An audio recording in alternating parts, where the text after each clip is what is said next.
Hi everybody, Tara here. Finally back with you on the progress of the sweet potatoes, and today we're gonna make the slips, show you how I'm gonna do that today. Also, I've started some different seeds this year, not that many, but I wanna show you a new tool I got this year, and I actually think it's working out pretty well. So I'll show you some germination things that I've had come up.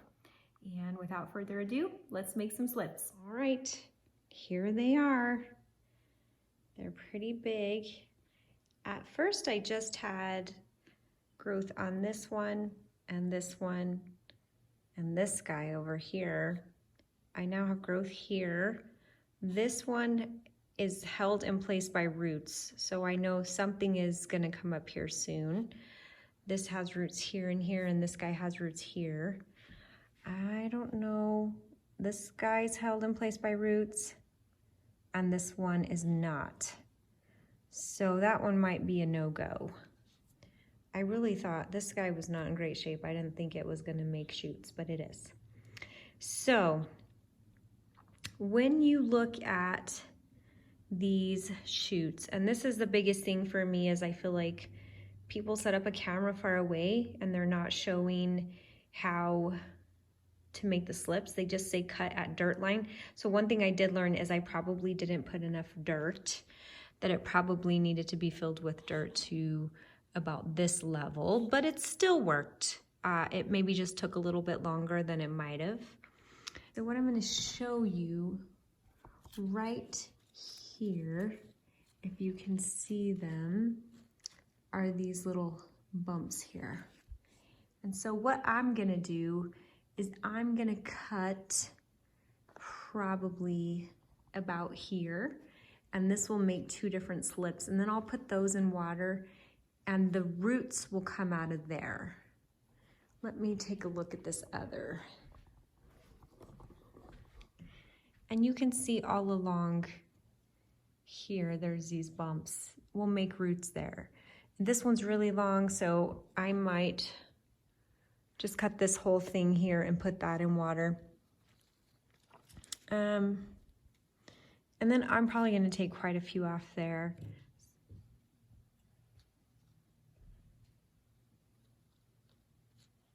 So first things first, I'm gonna cut this guy.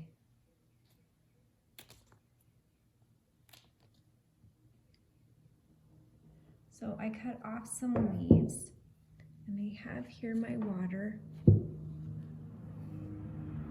And I'll put that in water. I have 2 jars. We'll put those like that.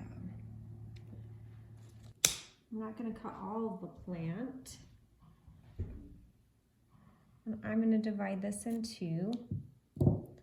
The other thing I'm gonna do is just take off some of these leaves. I just wanna leave this, let's see if it will focus. You can see where the roots are gonna come out right there.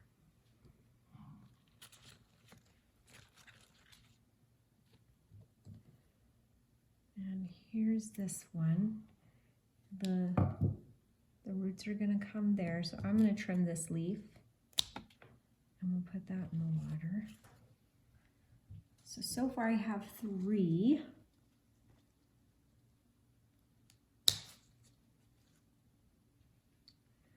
I took another one. I don't see any of the little bulbs, but I'll put that one in the water. We'll see what it does. I have the leaves here. And let's look back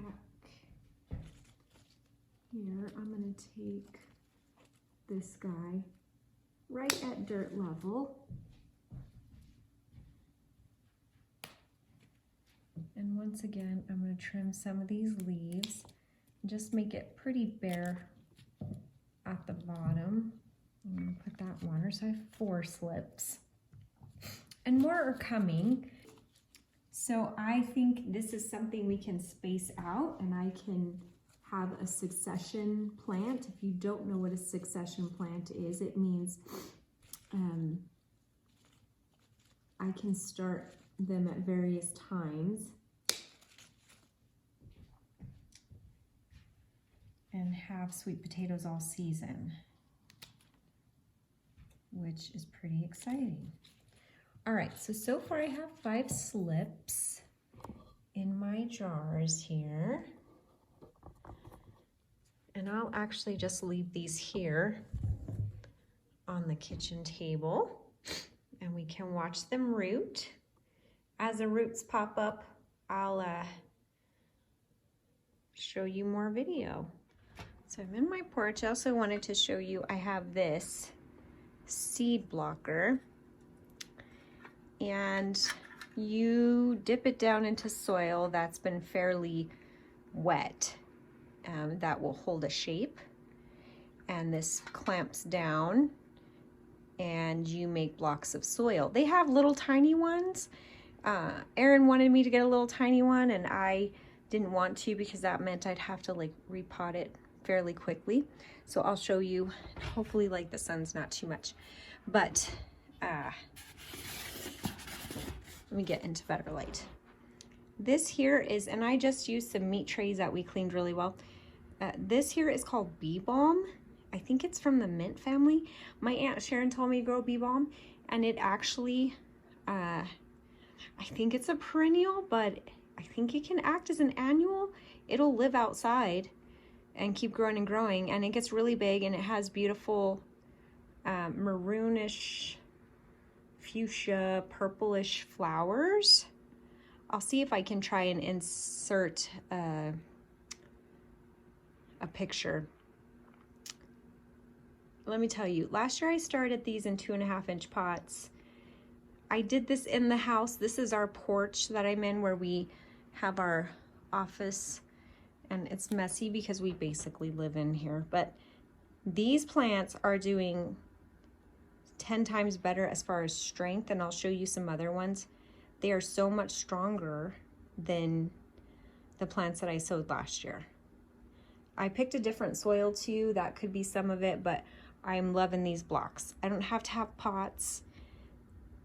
I don't have to repot them really until they're gonna go into the ground, and the plants are really strong. The same is true, these are tomatoes, and this was like a happy situation. These are, let me turn. These are San Marzano. They're the plum tomatoes, and I want to make sauce this year, and I talked to a local farmer. He said we can't really grow plum tomatoes or in New Mexico with the sun unless you're like in a greenhouse setting where you can use like greenhouse quality shade cloth. Well, ta-da! We're gonna put some greenhouse quality shade cloth over my plum box, and they might be a little stretched, but these plants are the strongest tomatoes I've ever germinated. The stretch is okay when I plant them in the box that I'm going to plant them in.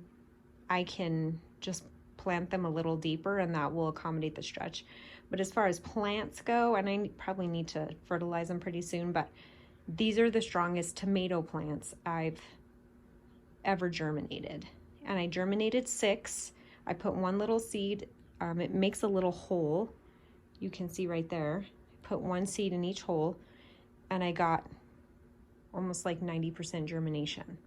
So that's pretty great. I haven't germinated anything else because pretty well all the rest of the stuff I want to put outside can be sown outside.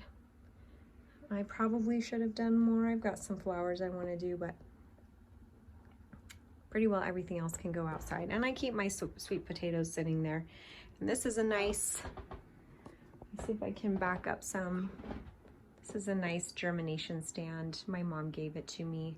It has lights, but these grow lights aren't the best. I had really stringy plants last year, so I just like to keep it here in my porch. I just have to be careful if it freezes. It got one cold a couple nights a few weeks ago, and the sweet potatoes weren't like thrilled.